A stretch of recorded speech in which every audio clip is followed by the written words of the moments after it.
I want to give you some very practical ideas about passing the faith on to your kids.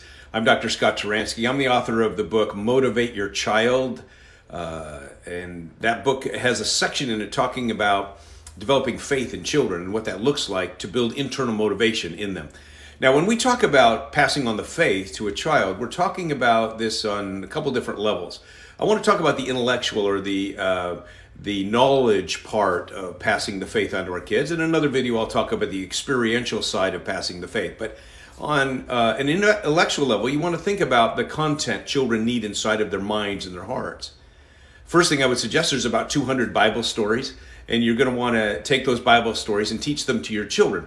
Not just so they have the facts, but every Bible story has a lesson to it, and you want to be able to communicate that lesson. I find that parents like this because they go back through it, look at 200 Bible stories, and they say, I didn't even know there was 200 Bible stories, but then they're looking for practical applications that apply to their life. So it's a great study that you can do. And each one of the Bible stories has a lesson. Let's go to the book of Daniel, for example. You have the story of Daniel and the lion's den. Why do we tell that story? Well, because in the story, the government was telling Daniel they couldn't do something, that he couldn't pray. And Daniel knew that God wanted him to pray. He had this relationship with God that involved prayer. And so Daniel disobeyed the government. And I think there are times when we disobey the government, especially when the government is telling us we can't do something that God wants us to do. We obey God rather than man. Further in that passage, interestingly enough, in the book of Daniel, it talks about the three brave friends who were thrown into the fiery furnace because they wouldn't bow down to the image that the government required.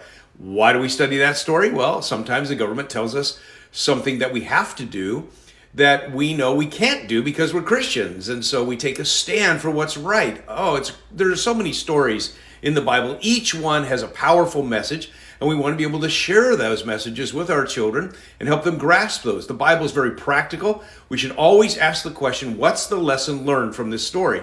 When you do that, children learn to look at the scriptures in a way that apply to themselves so that they're seeing the Bible applies to a 3-year-old or a 13-year-old or a 23-year-old.